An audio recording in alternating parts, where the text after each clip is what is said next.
Shalom, shalom, Maman Sarah. Shalom à toutes mes sœurs. Que la grâce et la paix de notre Seigneur vous soient multipliées. Je bénis le nom du Seigneur et je rends gloire à notre Seigneur à travers les enseignements que nous recevons de la part de Sarah et ses filles. Et à mon niveau, je peux en témoigner, cela me fait énormément de bien. À chaque enseignement, j'ai toujours ma part là-dedans. Donc, concernant l'enseignement, comment amener le ciel dans son foyer, hier, je ne l'ai pas écouté. Donc, c'est aujourd'hui, je l'ai mis.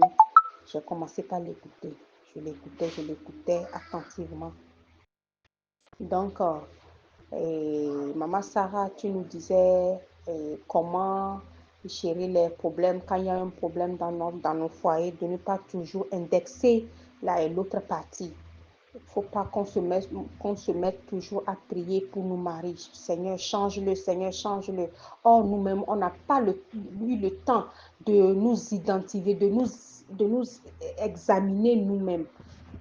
Il ne faut pas que toujours on pense que le problème vienne de l'autre partie, Donc, et tu nous parlais et comment examiner les problèmes quand il y a des problèmes dans le foyer, comment prendre son temps à examiner le problème sur toutes les facettes autour de nous, comment les examiner pour pouvoir trouver l'origine, connaître l'origine. Donc c'est en cela que nous pouvons aller amener ce problème-là devant la face du Seigneur et être rassurant d'avoir la victoire.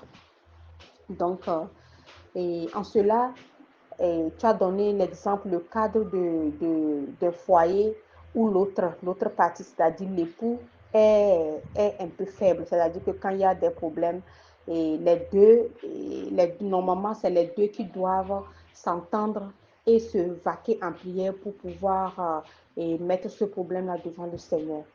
Mais il arrive que dans certains couples, l'autre est un peu faible. Donc, du coup, la femme doit prendre le devant des choses et mettre ces problèmes-là devant le Seigneur. Donc, arrivé à ce niveau, et mon attention est encore plus concentrée sur ça parce que je me suis vue indexée. C'est ma situation, c'est ce que moi je vis chez moi. Parce que souvent, les problèmes que je traverse, nous traversons à la maison, ici chez moi. Donc, le Seigneur m'a accordé la grâce que quand il y a un problème et je commence à méditer sur ça, et je vois que par après, le Seigneur me montre l'origine de ce problème-là à travers les songes, à travers les visions. Donc, le Seigneur me montre toujours, me donne toujours l'origine. Et j'ai constaté aussi que tous ces problèmes-là ont presque la même origine. Donc, du coup, je prends le temps, je vais auprès de mon chef, je l'explique, je lui dis, ah chérie, tu vois, il y a ce problème-là, tu n'as pas constaté que ce n'est pas normal. Bon, j'ai médité sur ça, bon, j'ai eu une réponse de la part de notre Seigneur à travers un songe et je l'explique tout. Donc, du coup, on se met d'accord de se mettre en prière. Mais, chemin faisant, je constate que il ne s'intéresse pas, il ne se met pas trop, il n'est pas trop actif sur ça. Donc, et moi, je prends le devant, je me mets en prière. Donc, 2, 3 jours, je me mets en prière, Je constate que quand je constate toujours son refroidissement par rapport à ça, quand il ne me rejoint pas pour que nous deux, on puisse prier ensemble. Du coup, je commence par avoir des mauvaises pensées. Pourquoi c'est toujours moi seule? Pourquoi c'est toujours moi seule qui dois toujours prier? Or, c'est nous deux, nous vivons ensemble ces problèmes-là. Pourquoi c'est toujours moi? Donc, à un moment donné, j'abandonne la prière, j'abandonne. Donc, quand tu as parlé de ça, je me suis vue indexée. Et en même temps, dans mon cœur battait. Je sentais des dérangements dans mon cœur.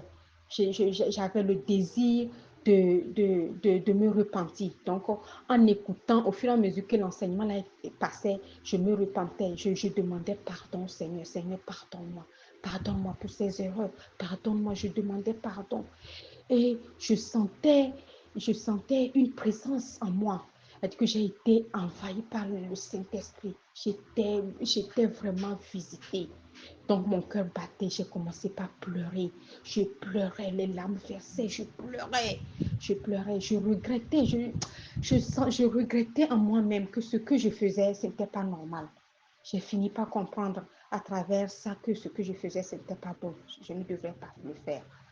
Donc, je continuais à prier, à demander pardon, jusqu'à arriver au moment où la sœur qui lisait le chapitre 6 de Luc, à partir de verset 46 à 48, elle a lu, et quand elle a lu, le Saint-Esprit a donné une révélation par rapport à ça. Et cette révélation, c'est la communion. La communion. Il faut qu'on trouve la communion pour que nos problèmes puissent se résoudre de manière efficace. Il faut qu'on ait une communion avec le Seigneur.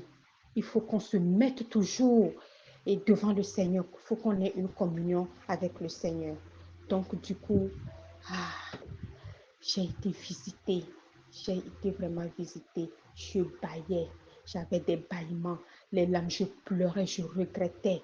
Je regrettais mes erreurs. Je regrettais la manière dont j'abandonnais. J'abandonnais les prières. J'abandonnais. Me disais que ce n'était pas à moi seule de le faire. Ce n'était pas à moi seule de le faire. Donc, je baillais, je priais, je pleurais. J'étais vraiment saisie par le Saint-Esprit. Donc, c'est ce que j'ai voulu témoigner pour rendre gloire encore au nom de notre Seigneur, pour lui dire merci pour le travail qu'il fait et qu'il continue à le faire. Maman Sarah, que le Seigneur te bénisse abondamment, qu'il te bénisse au-delà de tes pensées, de ce que tu ne le penses, qu'il te bénisse. Et que je prie que chacune de nos sœurs à travers le monde entier, Père dans son foyer, qui puisse retrouver quelque chose à travers, puisse avoir un résultat efficace à travers les enseignements de Maman et Sarah. Shalom. Que le Seigneur vous bénisse abondamment.